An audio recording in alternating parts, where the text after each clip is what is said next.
Welcome. In this video, we are going to derive an expression for acceleration of a rolling body on an inclined plane. We will also show that its acceleration does not depend on its mass. So let's start. We will first draw an inclined plane. So this is an inclined plane. The angle of inclination of this plane is theta. And here the height of this plane is h. You can say the length of this plane, we can assume it is s. There is a body whose cross section is circular so that it can roll down the inclined plane. It will move towards here.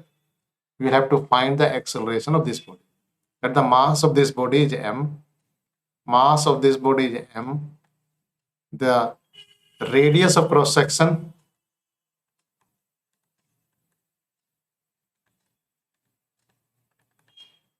that is r. Also the radius of gyration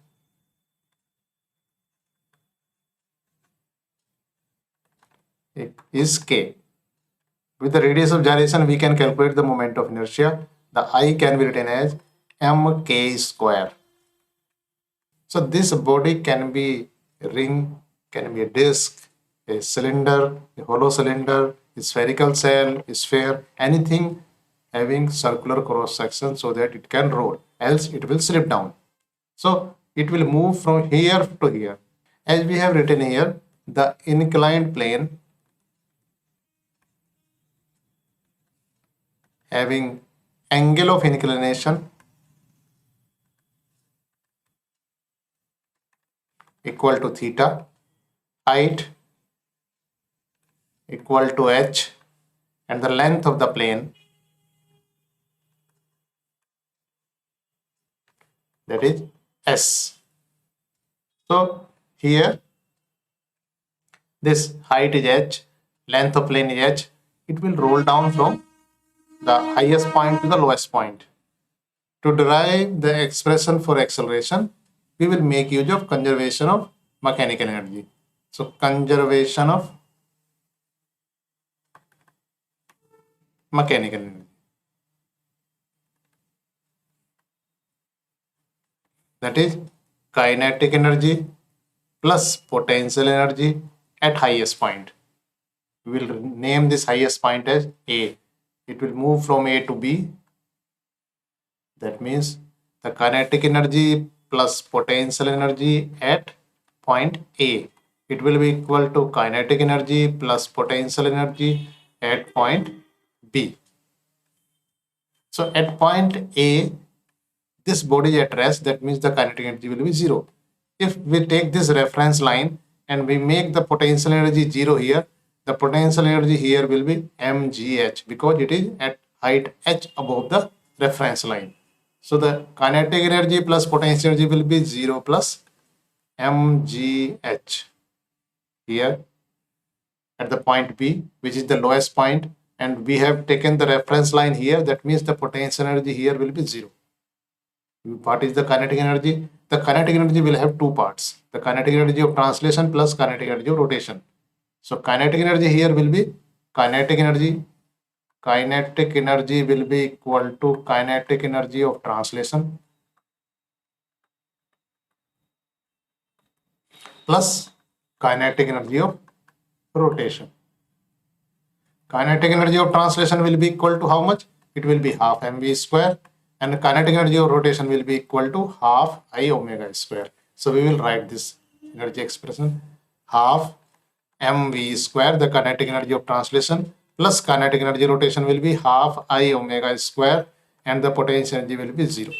So mgh will be equal to half mv square plus half I omega square.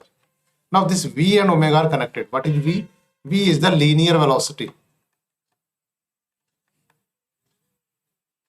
That is the velocity of center of mass, and omega is the angular velocity. For a body which is rolling, the v and omega are connected like v equal to r omega, where r is the radius of cross section. So we will substitute omega equal to v upon r. So mgh equal to half mv square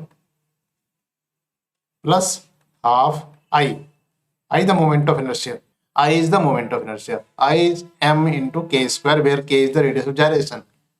So we will write here. So it will be m into k square. I is mk square and omega square is v square upon r square. We will take common half mv square, that is half mv square 1 plus half mv square 1 plus k square upon r square, that is mgh.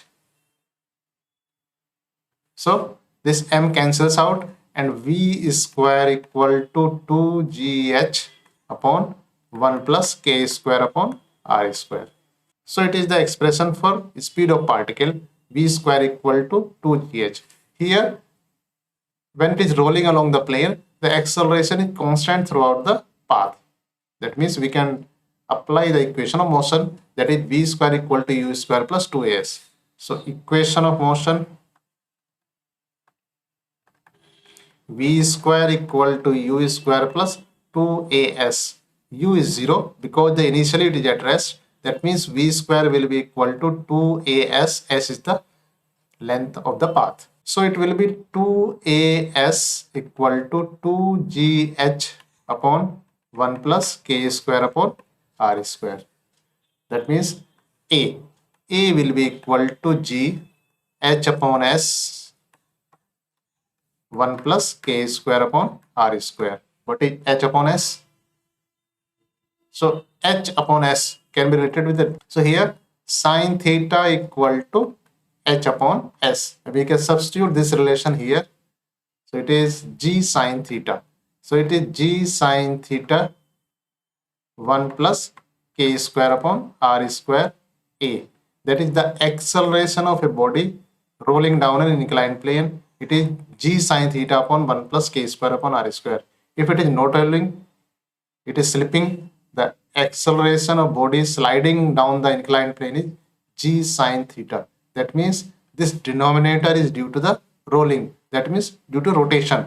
So it is 1 plus k square upon r square. More is the radius of gyration, less will be the acceleration. We can also say that there is no m, that is the mass is not there on the right hand side of this expression. That means acceleration of body does not depend on its mass. The PDF copy of the notes of this video can be found in the description below. Thank you.